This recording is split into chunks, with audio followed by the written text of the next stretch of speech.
At naisipan ko na naman ho magluto at mag-ihaw ang pinakapaborito kong inihaw. Umpisahan na natin yan. Let's go! Magandang buhay mga insan. So ito na naman po tayo. Kailangan na naman po natin magluto para ngayong tanghalian. At ito nga, meron ho tayong isang isda kung tawagin ay kawayanon. Ayan ho. Ang gagawin ho natin dyan ay iihawin natin. Ibabad po natin muna sa tubig para medyo lumambot. At babalikan ho natin yan para linisan. At syempre habang hinihintay natin lumambot yun, may dumating po na bagong bili ni Ama. At ito ay tinatawag ata nilang lapu-lapo. Hindi po ako sure kung anong isda yan. Dahil hindi ko po talaga kabisado ang mga isda. At hindi ko talaga alam kung anong mga tawag sa kanila. Yan ang mga isda na kailangan nating linisan ngayon. So inumpisahan ko na ho yung paglilinis. Habang naglilinis po tayo dyan, shout out na rin po sa mga batang kalbayog, lalong-lalo na kay Rolly Igargo, kay JP Abi. Isama na natin to si Lisa Marie Inciso, Rafael Gasillos, Nati Catalogo, Mary Jane Discarten. At ayan ho, sinabay ko na ho ang ating iihawing isda at yan nilinisan po natin at dahan-dahan po natin ilagay yung mga ibang isda. Stainless Tupperware para mailagay na natin yan sa freezer. Siyempre, kailangan lang natin linisin ng maayos para hindi mangamoy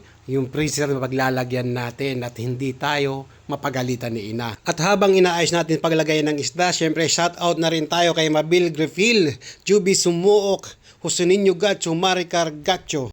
At mabalik tayo dun sa aking lulutuin at ito po hinihiwa-hiwa ko na ho siya ng unti-unti para malagyan natin ng mga pampalasa. Lagyan na ho natin yan ng patis. Mas magandang patis na ginagamit kaysa asin. At syempre pahabol natin yung pamintang durog. Parang ikaw pinaasa ng ex mo kaya durog ang puso mo. Ay sorry, naiba tayo. At natapos na po ang aking paglagay ng paminta at patis kaya maglagay na tayo dun ng margarine sa ating pag-iihawan. At ayan ho, inilapag ko na ho ang isda. Umusok pa! Siyempre, pahabulan natin yan ng margarine para maging mas malasa at malinamnam. Ayan ho, dahan-dahan po nating lagyan. At kung nanonood ka ngayon sa aking video, pakishare and like naman po kung hanggang saan makakarating ang bidyong ito. At baka susunod, ikaw naman i-shout out. Habang iniihaw natin yung isda, naghiwa na po ako ng kamatis, bawang, sibuyas. At syempre, baliktarin na natin yan kung ano ang kulay. Oy! Mukhang malapit na sa katotohanan. Punasan ho natin ulit ng margarine. Sa totoo lang, mas masarap ang margarine pag pinupunas sa inihaw.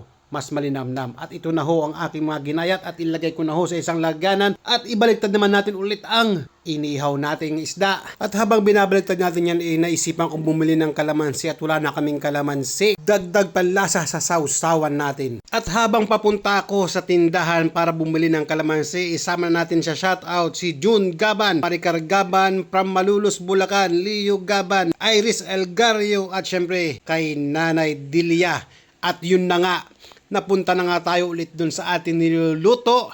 Wala na tayong tikim-tikim, diretso na sa lamisa yan at nakakaramdam na ng gutom ang aking tiyan. At ito nga, binakbakan agad ni Ina. Siyempre, kung pasok ba sa panlasa niya yung aking inihaw. At kung nanonood ka man ng video ito, pakishare naman po kung hanggang saan makakarating ang aking video. At maraming salamat po sa walang sawang panunood ng aking mga video. Lalong-lalo na sa aking mga followers, mahal ko kayo. At hanggang dito na lamang ito. Okay na to!